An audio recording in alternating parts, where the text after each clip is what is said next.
So they've been asking which basketball player did Michael Jordan, uh, because of his legacy, wreck and caused the most, kind of took away, if you will.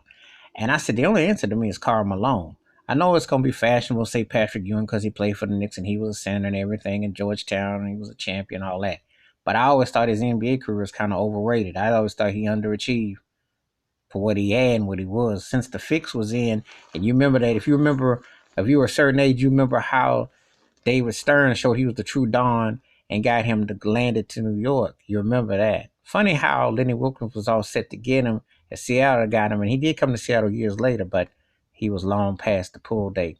But when he was in New York, you know, that was the scene of what it was. But to me, he underachieved, and I don't think he was the one. Um, Other people, Gary Payton got a ring in Miami, and he went to the finals with the Lakers. John Stockton with those two finals with the Jazz with Karl Malone.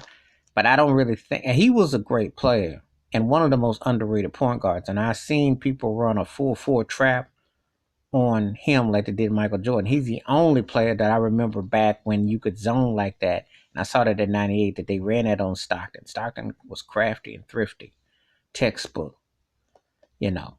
Um, but if I had to pick, and it's not Reggie Miller. Reggie Miller was great for what he did as a player, but he wasn't that dude. He wasn't that dude. That dude, the Reggie Miller had the unfortunate of having to go through um he had to go through um Michael Jordan prime peak and then caught with Shaq and Kobe and he went through Kobe. And that was the unfortunate series of events. But that's what it was. But anyway, Karl Malone, two-time League MVP, three times to the finals, gold medalist, all-star, etc.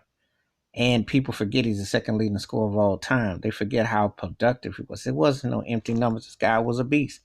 I know the cooler pick would have been Charles Barkley, and of course, when Tim Duncan is considered the greatest pure power forward, and K.O. McHale with the moves.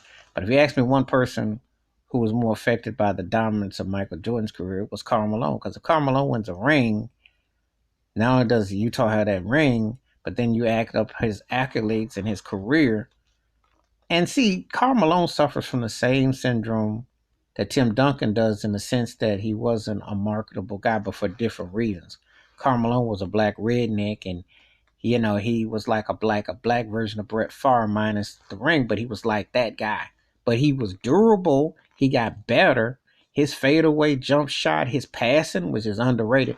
And for the record, and even though they got beat by Detroit in the finals, and he was past his pull date at his play, he fit Phil Jackson's triangle offense really well because he could pass out of the loop. He got hurt. Remember, he got hurt earlier in that year in 2004. Who knows what the Lakers record would have been because he was the fix. He fit real good. Him and Kobe had that situation, but he fit in real good with them. He was a better fit than Gary Payton. Gary Payton did not fit that style because he was a back him up down point guard, and that's not Phil Jackson's style for his point guards. You saw with Derek Fisher, he liked his points to be tweeners and like on the perimeter, and Gary was going down pulling. That was not, and that's what ended up happening in the finals because Chauncey Billups was the deciding factor against Gary Payton because he outscored him by like 100. But anyway, my thing was that Karl Malone was the one that was most affected because if he won a ring to go along with his MVP, and he was always like a couple points behind Jordan in scoring for like 5 or so years. If you look it up, that's how productive he was as a scorer, double double man. So you look at a career, and he was a durable player. You know, and so they don't like to write; they like to cast him off. But he had quite the career. He had quite the career. Because he was that kind of dude that he just didn't have the hardware, but he was great. But anyway, that's my thoughts and takes. To me, Karl Malone is one guy that was most affected by Michael Jordan's dominance that didn't get his shine. Hit that like and subscribe. Tell me what you think. Who you think is the player that during Michael Jordan's dominance that was affected that didn't get that ring? I think it's Karl Malone. But anyway, hit the like and subscribe. Give me your thoughts. Wash your hands. Keep your mind clear. Watch out for one another.